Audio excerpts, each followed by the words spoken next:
नमस्कार विद्यार्थी मित्रांनो, आज आपण कुमार भारती पाठ्यपुस्तकातील धडा क्रमांक 3 लाखाच्या कोटीच्या गप्पा हा पाठ शिकत आहोत आणि या पाठाचा हा सेशन क्रमांक 3 आहे। या आधील पाठामध्ये आपण लेखक वसंत जोशी यांच्याद्वारे निर्मित एक हास्यात्मक प्रसंगाचा अभ्यास केला। आता या प्रसंगाच्या शेवटी लेखक आपल्याला काय सांगणार आहेत हे आपण पाठाच्या पुढच्या परीक्षेद्वारे जाणून घेऊया। चला मग आपण पाठाकडे वळूया। आपण पाठाच्या मागील परिच्छेदामध्ये पाहिलं की काका आणि पुतण्या रेल्वे स्टेशनवरती फार मोठ्याने लाखो आणि करोडोच्या गप्पा मारत होते। तसं पाहायला गेलं तर सहसा आपण सार्वजनिक स्थळांवरती अशा प्रकारच्या गप्पा टाळल्या पाहिजे, नाहीतर त्याचा विपरीत परिणाम होऊ शकतो आपल्याबरोबर। कारण की आजकाल आपण बघतो आपल्या इतर आजूबाजूला कितीतरी चोर भामटे अशाच काही ना काही प्रसंग शोधण्याचा प्रयत्न करत असतात। त्याच्यात जर आपण अशा भामट्यांना पैशांबद्दल किंवा मौल्यवान वस्तूंबद्दल सांगितलं तर ते आपल्याबरोबर कोणतीही विपरीत घटना किंवा प्रसंग ओढून आणू शकतात। पाहूया पुढील प्रसंगातून लेखकाला कोणता विनोद निर्माण करायचा आहे। काका आणि पुतण्या गप्पा मारत असताना आपण एक गोष्ट पाहिली की जो काका जो होता त्याचा पुतण्यावरती फार जीव होता आणि आपला पुतण्या बॅरिस्टर व्हावा हे त्याचं स्वप्न पूर्ण व्हावं याच्यासाठी तो वाटेल तेवढे पैसे खर्च करायला तयार होता। पण पुतण्या जो होता त्याला पैशाची जास्त किंमत नव्हती हे या प्रसंगातून आपल्याला जाणवलं। नंतर ट्रेन सुरू झालेली आहे, इंजिन बसवण्यात आलेला आहे आणि अनाउन्समेंट घोषणा झाल्यानंतर सगळे प्रवासी आपापल्या जागेवरती ट्रेनमध्ये जाऊन बसतात। हे दोन प्रवासी सुद्धा समोरासमोर खिडकीच्या बाजूला जाऊन बसतात, खिडकीसमोर जाऊन बसतात आणि मस्तपैकी रंगाळतात, म्हणजे झोप लागते त्यांना, पेंगायला सुरुवात होते आणि ते चक्क घोरायला सुरुवात करतात। पुढे पाठातील परिच्छेदात सांगितलेलं आहे की केव्हा तरी कल्याण स्टेशन आलं, त्या दोन प्रवाशांपैकी तरुण प्रवासी जागा झाला। आता बघा इगतपुरी स्टेशनवरती ट्रेन चालू झाल्यानंतर दोघं पण झोपून जातात आणि जेव्हा कल्याण स्टेशन येतं त्या दोन प्रवाशांपैकी म्हणजे काका आणि पुतण्या जो पात्र याच्यामध्ये आपल्याला सांगितलेले आहेत त्या पात्रांपैकी जो पुतण्या होता म्हणजे तरुण प्रवासी होता त्याला जाग येते। त्यानं आपल्या सीट खाली आपली बॅग आहे की नाही हे पाहिलं।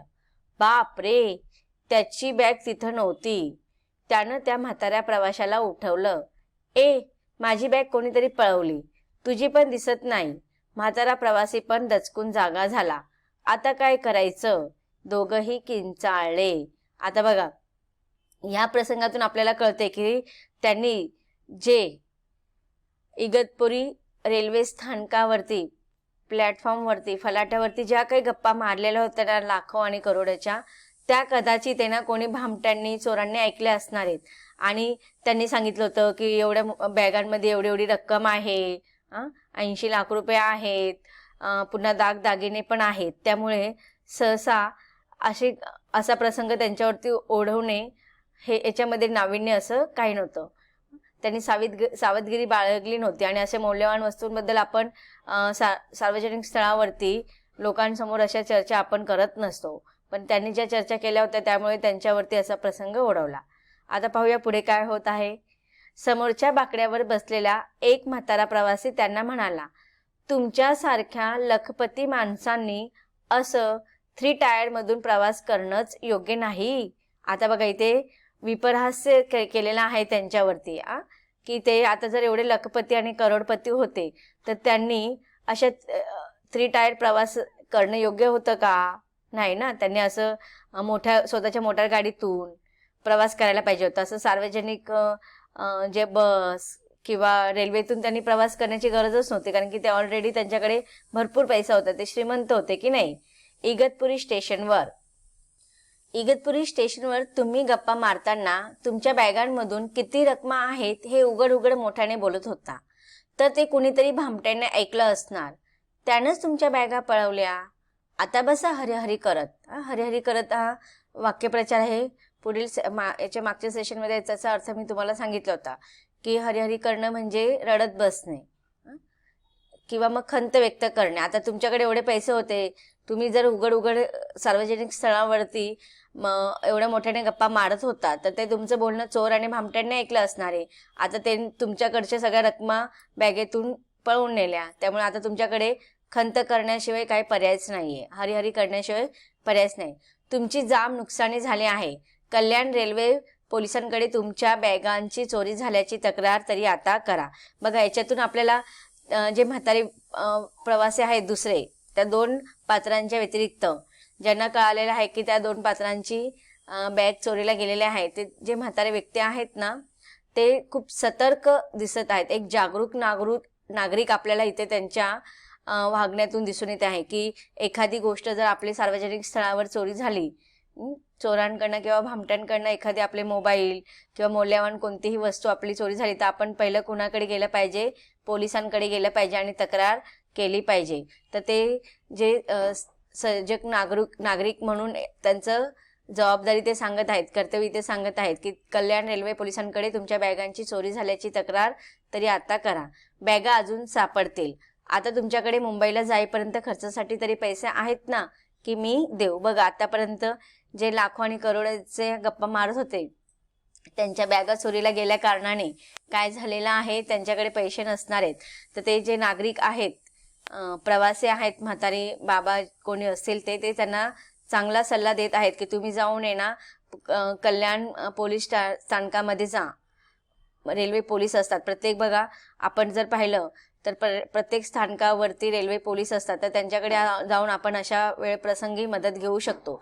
तर त्या म्हाताऱ्या आजोबांनी पण त्या दोघांना प्रवासींना सांगितलं की तुम्ही कल्याण रेल्वे पोलिसांकडे जा आणि बॅगा चोरी झाल्याची तक्रार करा, तर तुम्हाला बॅगा अजून सुद्धा सापडतील. मग ते तिथे त्यांना अजून उपहासाने बोलत आहेत की तुमच्याकडे आता मुंबईला जाईपर्यंत खर्चासाठी पैसे नसणार आहेत, तर मी तुम्हाला पैसे देऊ का? तर त्या 2 पात्रांच्या व्यतिरिक्त त्या रेल्वेमध्ये जे प्रवासी आहेत, म्हातारे प्रवासी, ते आपल्याला एक सतर्क नागरिक म्हणून दिसत आहेत. ते काय सल्ला देत आहेत? त्यांना सल्ला देत आहेत की तुम्ही कल्याण रेल्वे पोलिसांकडे जा आणि तुमची बॅगा चोरी झाल्याची तक्रार करा. आता बघा, आपण प्रत्येक रेल्वे स्थानकावरती असे रेल्वे पोलीस असतात, पोलीस स्टेशन असतं रेल्वेचं. तर आपल्यावरती पण जर कधी चुकून असा प्रसंग झाला, आपला मोबाईल चोरीला गेला किंवा मौल्यवान वस्तू आपल्याला चोरीला गेली किंवा आपल्या बरोबर काही विपरीत प्रसंग घडला, तर आपण अशा वेळेस त्या रेल्वे पोलिसांकडे जाऊन मदत घेऊ शकतो. तर त्यांना त्या दोन्ही पात्रांना ज्यांची बॅग चोरीला गेली होती त्यांना सल्ला दिलेला आहे की तुम्ही कल्याण रेल्वे पोलिसांकडे जा आणि तुमची बॅग चोरी झाल्याची तक्रार करा. अजून सुद्धा तुम्हाला बॅग मिळण्याची शक्यता आहे.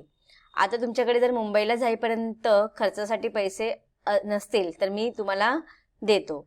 आता बघा, जी व्यक्ती, जे पात्र रेल्वे स्थानकावरती लाखो आणि करोडो रुपयांच्या गप्पा मारत होत्या, त्यांच्या बॅगा चोरीला गेल्या कारणाने त्यांच्याकडे आता कदाचित पैसे नसतील. नको, पैशाची गरज नाही, माझ्याकडे 3-4 रुपये आहेत, त्यात आमचा चहाचा खर्च भागेल, तो तरुण प्रवासी म्हणाला. पण आपल्या बॅगा गेल्यामुळे आता आपली खरंच पंचायत होणार. त्यात माझ्या मिशा होत्या, आता शिवाजी मंदिरात गेल्या नव्या मिशा घ्याव्या लागतील, म्हणजे मला पुन्हा 10 रुपये दंड बसणार, तो म्हातारा प्रवासी म्हणाला. आता बघा, अजून एक विनोद झाल्यासारखंच वाटतं की नाही, कारण की का त्या प्रवाशांना आहे ना, त्यांचे एवढे लाखो करोड रुपये गेले त्याची चिंता दिसत नाहीये. काय नवीन चिंता सतवते त्यांना, कसलं टेन्शन आलेलं आहे, कसल्या पंचायत कसली झालेली त्यांची, की त्या बॅगामध्ये ना त्यांच्या मिशा होत्या, खोट्या मिशा असतात की नाही, त्या मिशा होत्या आणि त्या मिशा चोरीला गेल्या कारणाने त्यांना त्यांचं टेन्शन आलेलं आहे. आणि आता बघा, एवढे त्यांच्याकडे लाखो करोड रुपये होते, पण आता त्यांना त्या मिशा जरी घ्यायचे म्हटले तरी त्यांच्याकडे 10 रुपये नाही आहेत. मग ते 10 रुपये घ्यावे जातील जास्तीचे मिशा नवीन घेण्यासाठी, म्हणून तो खर्चाचं त्यांना टेन्शन आलेलं आहे. म्हणजे तुम्ही आहात तरी कोण? तुम्हाला नव्या मिशा कशाला लागतात? कोट्यावधीच्या रकमा असलेल्या बॅगा चोरीला गेल्या तरी तुम्ही इतके शांत कसे? समोरच्या बाकड्यावरचा प्रवासी बोलला.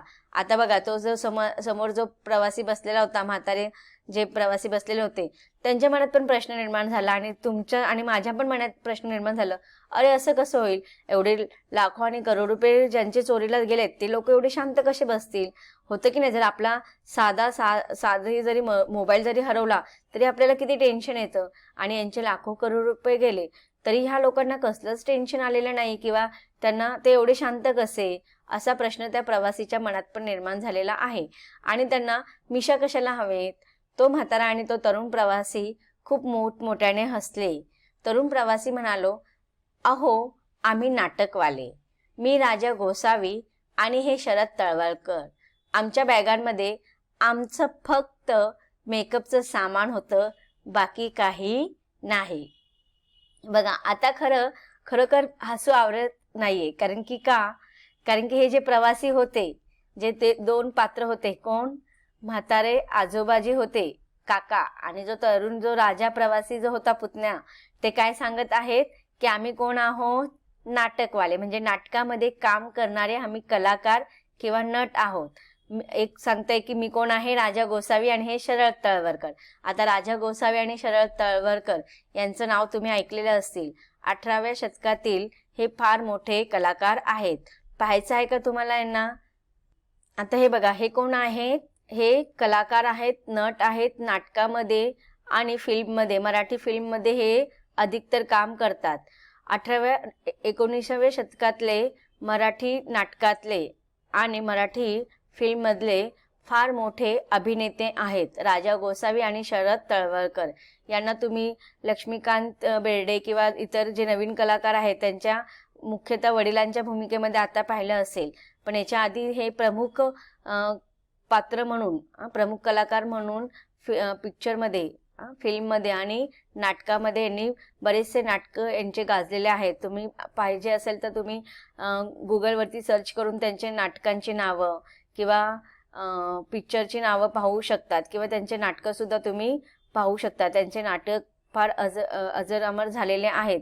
ह्या नाटकांच्या कलाकारामुळे काम केल्यामुळे त्यांना फार प्रसिद्ध मिळालेले आहे. तर अशावरून आता आपल्याला कळत आहे की ते जे ह्या पाठामध्ये जे दोन पात्र होते ते कोण होते, कलाकार होते. आणि ते कलाकार तिथे, आता बघा, ह्या पाठामध्ये लेखकाने सुरुवातीलाच आपण पाहिलेलं आहे की लेखक काय करतात, असे विनोदात्मक प्रसंग तयार करून कथा लिहितात. कथा जी असतात ती काल्पनिक असते, पण जे त्याच्यातले जे पात्र असतात ना ते खरोखर पात्र असतात.